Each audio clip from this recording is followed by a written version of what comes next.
Hai Sobat Rebahan, selamat datang di channel hiburan Kabar Rebahan. Admin akan membacakan kelanjutan sebuah cerita novel yang sangat seru, yang sangat menghibur, yang sangat layak untuk diikuti dari awal hingga akhir. Sebuah cerita novel yang berjudul The Story of the Chain. Tetapi sebelum melanjutkannya, pastikan kalian sudah subscribe channel ini dan aktifkan lonceng notifikasinya agar tidak ketinggalan jika admin upload video terbaru. Jika kalian menyukai cerita seperti ini, jangan lupa like. Jika berkenan, share juga ke teman-teman lainnya agar teman-teman lainnya juga mendapatkan informasi dan hiburan di channel ini. Baik, kita lanjutkan di part ke-474 bertepatan dengan bab ke-2289. Dalam sekejap Susanoo marah hingga hampir melarikan diri. Penuh amarah mengatakan, "Duhai King, sungguh sudah keterlaluan dan semakin berani. Dia terlalu tidak menganggap aku Susanoo." "Benar kakak pertama." Susanoo segera memanas-manasi dan berkata, "Bagaimanapun kamu dan kakak ipar belum bercerai pada saat ini. Secara terbuka memang mengenang pria yang sudah meninggal selama lebih dari 20 tahun, apalagi pria dari keluarga Yi. Ini sungguh keterlaluan." Susanoo mengertakkan gigi berkata, "Susanoo, ini adalah masalah antara aku dan dia. Tidak perlu kamu banyak bicara." Di dalam hati Susanoo meski ada banyak ketidakpuasan terhadap Duhai King, tapi di dalam hatinya tetap bisa dilihat dengan jelas. Susanoo menelpon pada saat ini pasti tidak berniat baik. Satu sisi ingin membuat dirinya kesal, satu sisi lagi ingin memprovokasi hubungan antara dirinya dengan Duhai King. Tentu dia tidak menggunakan nada bicara yang baik pada Susanoo. Saat ini Susanoo sengaja menghela nafas panjang berkata, kakak pertama, kakak ipar adalah istrimu. Kamu harus pikirkan cara. Setidaknya kamu harus membujuknya, minta dia jangan pergi melelang ke kediaman lama Yi Changjing. Dengan begini setidaknya keluarga Su bisa mempertahankan sedikit harga diri."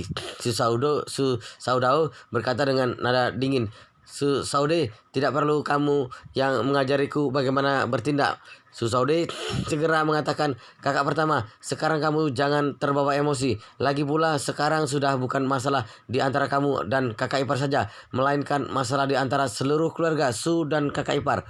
Bagaimanapun sekarang dia adalah istrimu dan dia bukan hanya istrimu saja. Dia adalah menantu dan dalam keluarga Su. Sekarang dia bertindak sembrono, bukan hanya mempermalukan diri, melainkan mempermalukan seluruh keluarga Su." Mendengar ucapan ini, seketika Susanoo yang meledak memarahi, "Susanoo, kamu tidak perlu sembarangan menyalahkanku. Mengapa hari ini keluarga Su bisa seperti ini? Di dalam hatimu lebih jelas dariku." Ucapan Susanoo ini memiliki arti lain. Sebenarnya yang dia salahkan bukan istrinya Duhai King, tetapi ayahnya Su Chengpeng. Alasan mengapa keseluruhan masalah bisa mencapai tahap seperti ini, semua itu disebabkan oleh Su Chengpeng sendiri. Jika bukan dia yang sok pintar mengambil keputusan sendiri untuk mengkhianati Suroli, masalah mengenai Suroli adalah putri tidak sahnya juga tidak akan terekspos. Orang yang benar-benar mendorong keluarga Su ke tepi jurang adalah orang yang telah mengkhianati masalah Suroli, sedangkan dirinya juga dipaksa untuk dijadikan kambing hitam. Pelaku utama di balik masalah ini adalah Su Chengpeng. Selain itu, walau dia dalam hati Susanoo sangat tidak puas terhadap Duhai King, tapi jauh lebih di lubuk hatinya masih sedikit memahami dengan apa yang dilakukan. Bagaimanapun di dalam hatinya sangat jelas, dari seluruh masalah ini dirinya yang lebih dulu melakukan kesalahan. Masalah dirinya memiliki anak haram di luar sana sudah disembunyikan selama 20 tahun. Hal ini terjadi pada wanita manapun, pasti tidak mungkin benar-benar memaafkan dirinya. Terlebih lagi, Duhai King adalah orang yang tidak bisa mentolerir kesalahan apapun seorang wanita yang berkepribadian kuat. Selain itu, masalah mengenai Duhai King menyukai Yi Changjing, dirinya sudah tahu sejak 20 tahun lalu. Niat Duhai King pergi ke Jinling untuk mengunjungi makam Yi Changjing takutnya sudah tersimpan dalam benak Duhai King selama lebih dari 20 tahun. Selama 20 tahun lebih ini dia tidak pergi, maka itu membuktikan jauh di lubuk hati Duhai King menghormati dirinya. Sekarang Duhai King tidak peduli lagi dengan perasaan karena dirinya yang lebih dulu melakukan kesalahan. Jadi di bawah situasi seperti ini, dia membenci ayahnya jauh lebih dari membenci Du Haking. Tetapi Susaude tidak akan peduli dengan semua ini. Dia hanya ingin memperkeruh masalah dan menghabisinya. Oleh karena itu, dia berkata, "Kakak pertama, apa maksud kata-katamu ini? Apakah menurutmu situasi keluarga Su hingga tahap ini bukan tanggung jawabmu?" Susaudau mendengar dia bertanya seperti ini, seketika langsung meledak mengatakan, Aku ada tanggung jawab apa? Apakah aku yang ingin menyerahkan Rolly? Apakah aku yang berkomplotan dengan pasukan bela diri Jepang untuk mencelakai Rolly hingga mati?" Di seberang telepon, ekspresi wajah Tuan Besar Su Chengpeng sudah buruk sekali. Di dalam hati Su Saudai senang sekali, tapi di mulut malah bertanya, "Kakak pertama, apa maksudmu? Apa menurutmu semua ini adalah tanggung jawab ayah?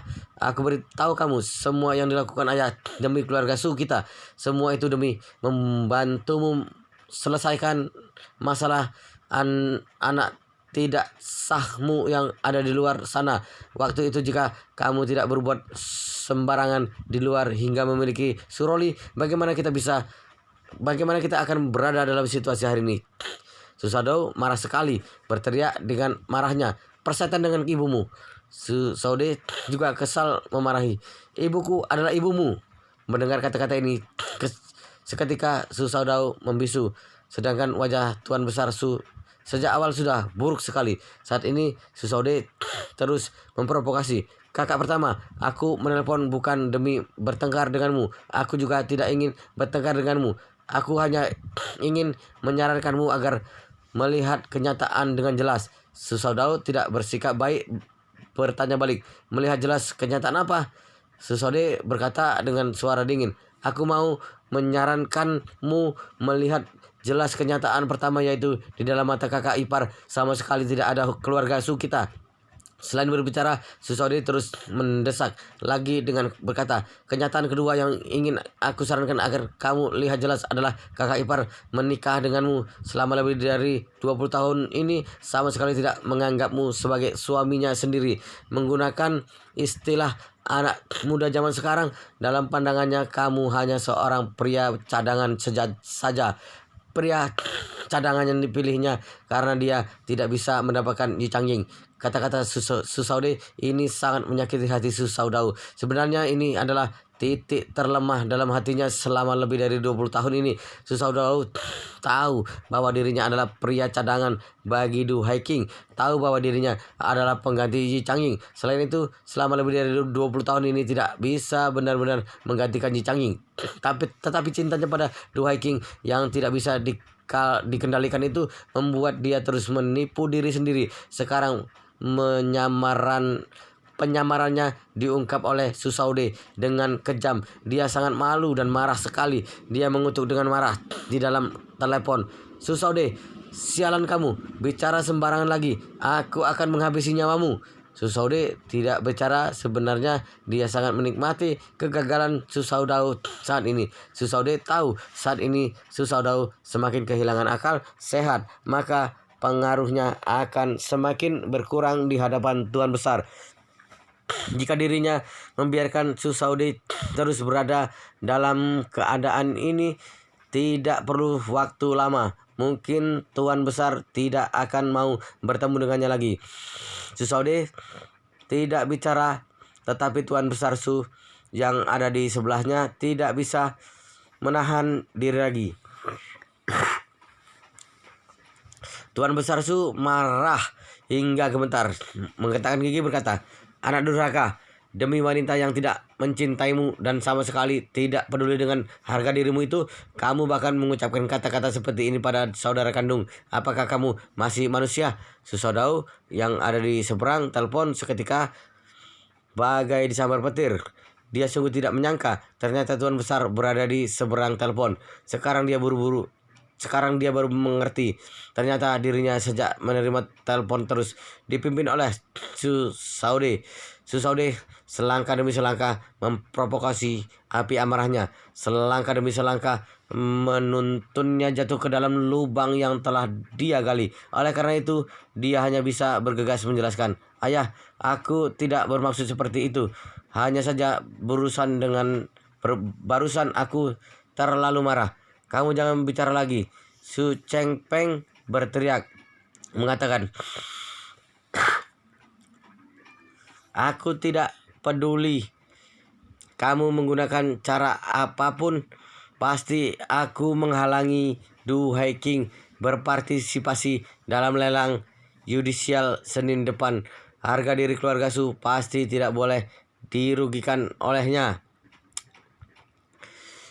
Di dalam mata Su Cheng Peng,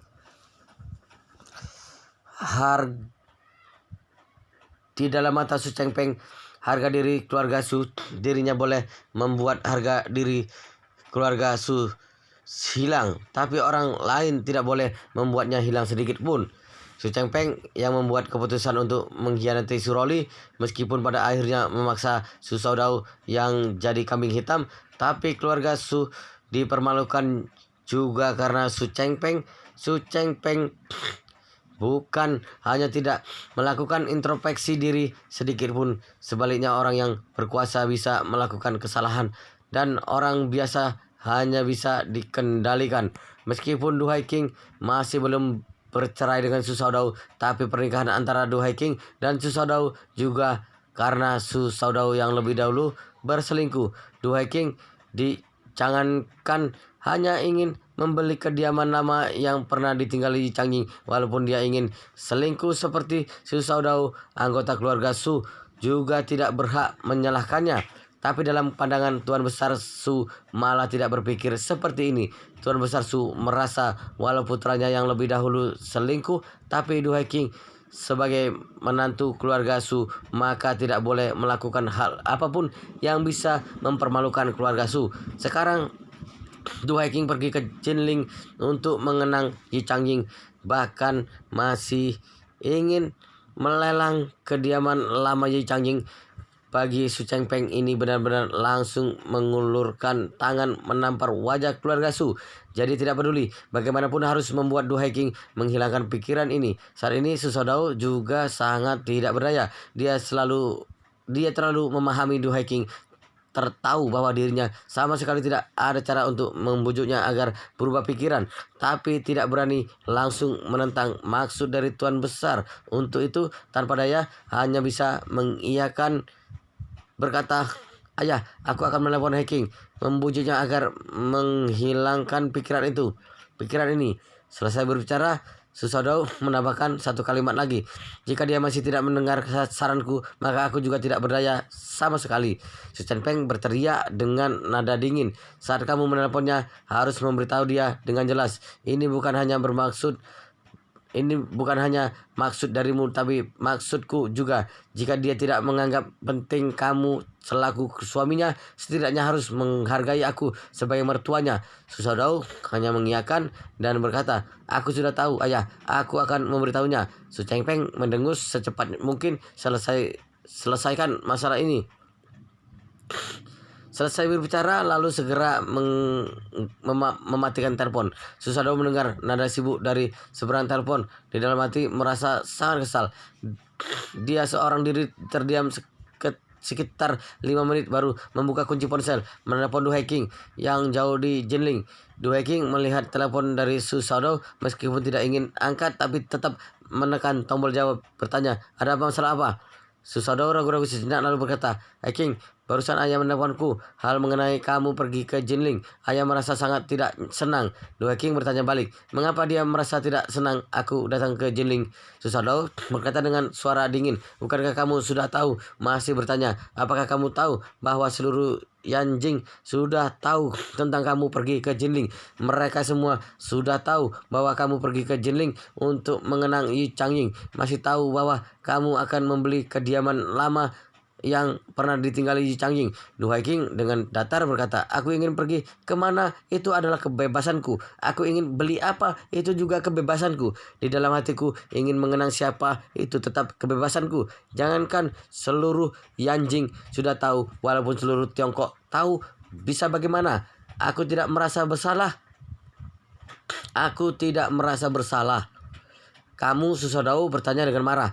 apakah kamu tidak mempertimbangkan ayah ketika ada orang lain di hadapannya yang mengatakan bahwa menantunya pergi mengenang pria lain? Bagaimana suasana hatinya?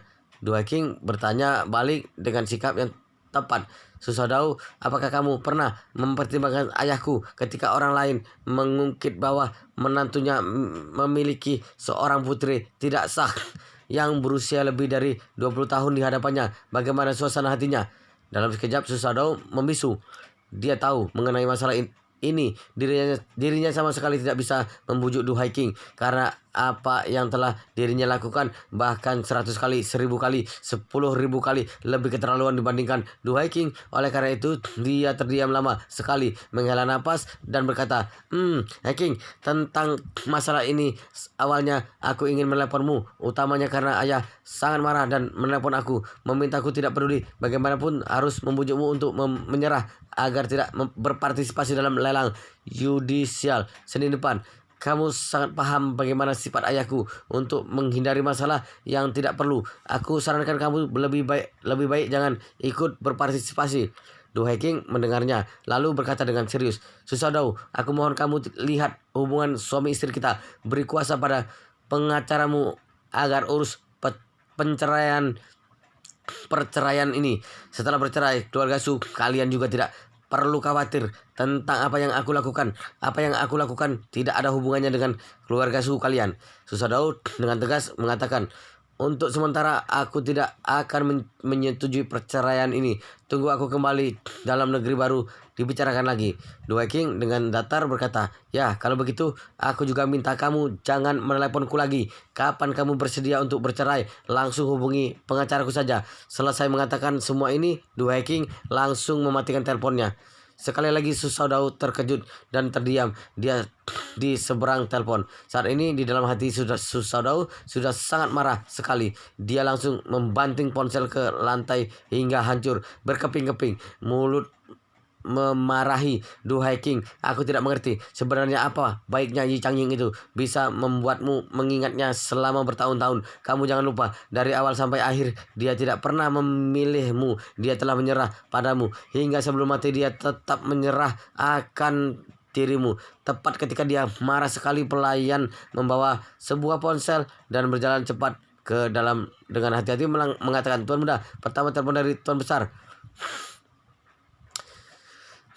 Tepat ketika dia marah sekali, pelayan membawa sebuah ponsel dan berjalan cepat ke dalam dengan hati-hati mengatakan, Tuan Muda pertama, telepon dari Tuan Besar.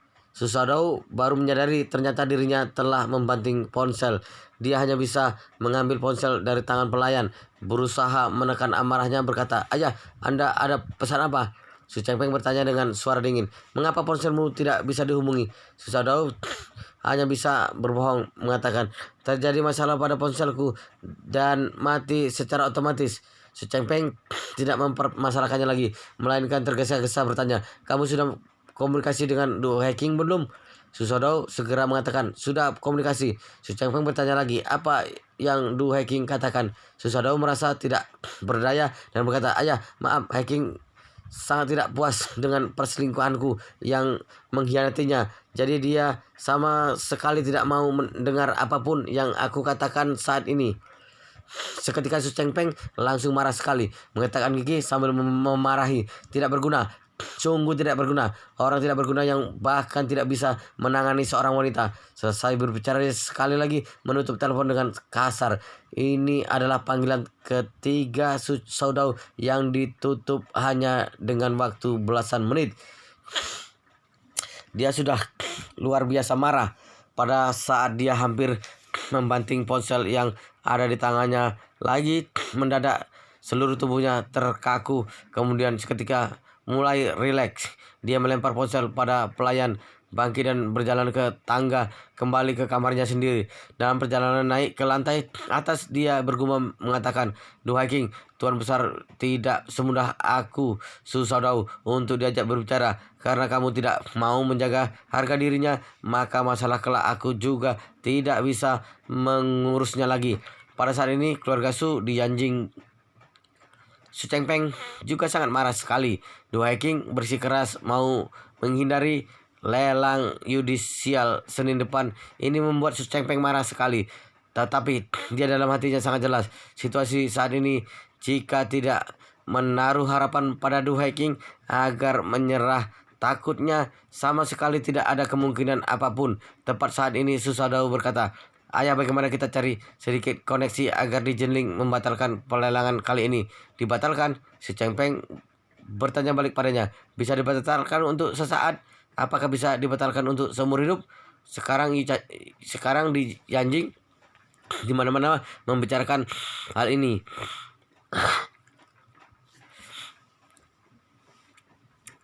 Banyak orang yang sedang memperhatikan lelang kali ini. Jika sampai membiarkan orang lain tahu bahwa kita demi menghentikan Du Haiking membeli kediaman tua ini sampai menggunakan koneksi dan trik semacam ini, takutnya akan semakin ditertawakan oleh semua orang. Si Saude bertanya dengan wajah penuh kecemasan. "Ayah, lalu harus bagaimana? Lusa pelelangan ini sudah akan dimulai." Si Chengpeng menganggukkan kepala berkata dengan suara dingin, "Begini saja, diam-diam tangani kedua belah pihak. Pindahkan lelang kali ini dia dari internet ke kenyataan. Aku malah mau lihat apakah Du Haiking akan mempertaruhkan segalanya pergi sendiri untuk berpartisipasi dalam pelelangan kali ini." Su Shaodai mengatakan, "Ayah tidak bisa melakukan hal ini. Bagaimana seandainya dia sungguh pergi ke sana? Menurutku kemungkinan besar dia akan pergi. Ada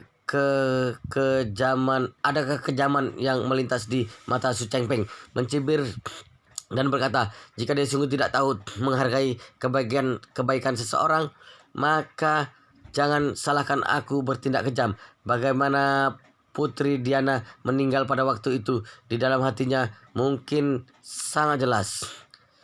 Putri Diana, Su Shaodai berpikir nasib aneh sang putri legendaris ini. Seketika dia langsung mengerti maksud ayahnya, berseru, "Ayah, Anda apakah sedang bercanda denganku?"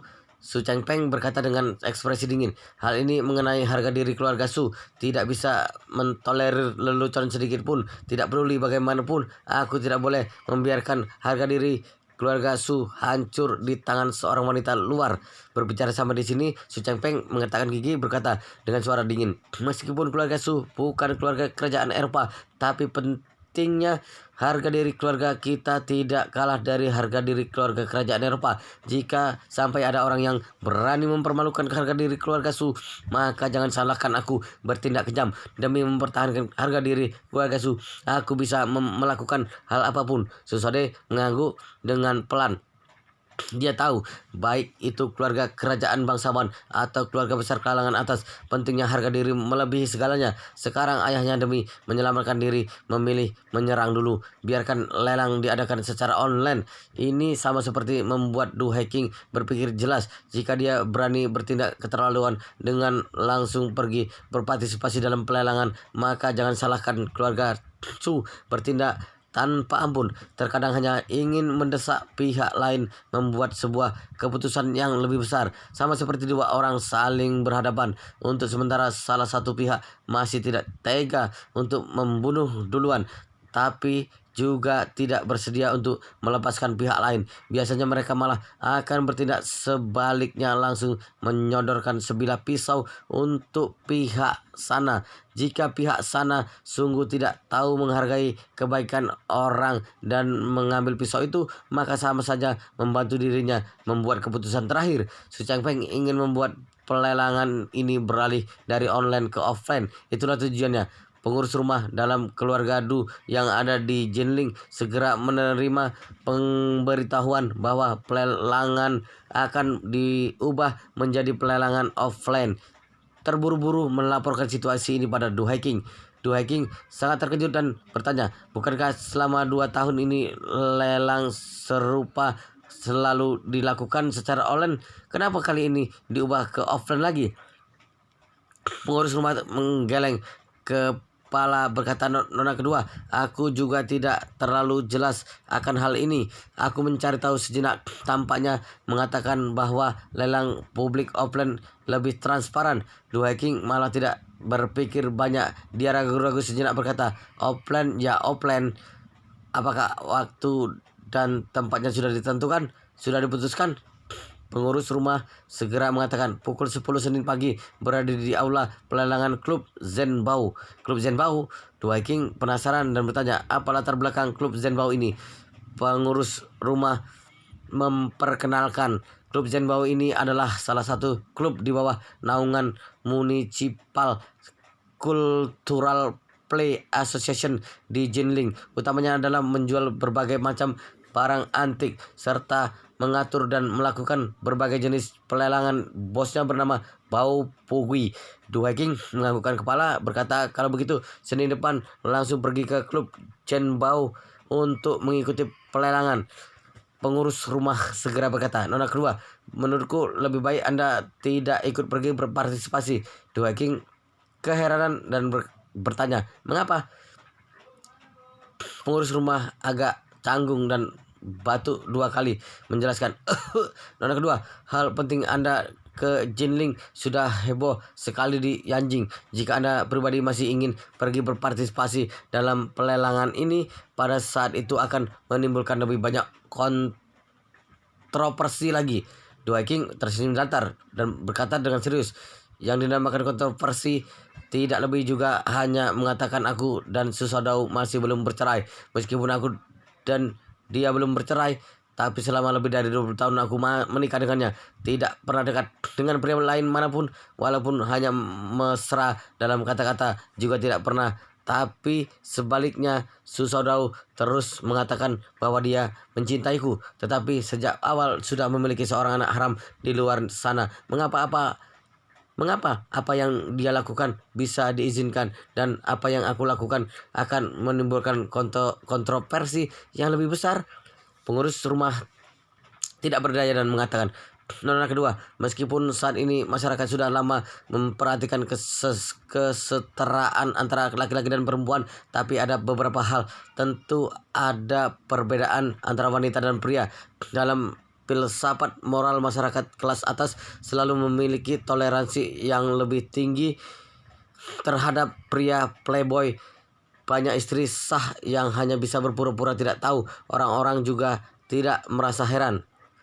Wow, luar biasa sekali guys, ceritanya sangat seru, sangat menarik, sangat menghibur, sangat membuat penasaran jika tidak mengetahui cerita kelanjutannya. Tetapi sepertinya di bab ini, di video ini sampai di sini dulu. Kita akan lanjutkan di bab berikutnya di video selanjutnya. Pastikan kalian sudah subscribe channel ini dan aktifkan lonceng notifikasinya agar tidak ketinggalan jika admin upload video terbaru. Jika kalian menyukai cerita seperti ini, jangan lupa like. Jika berkenan saya juga ke teman-teman lainnya agar teman-teman lainnya juga mendapatkan informasi dan hiburan di channel ini. Baik, kita lanjutkan di part berikutnya di video selanjutnya.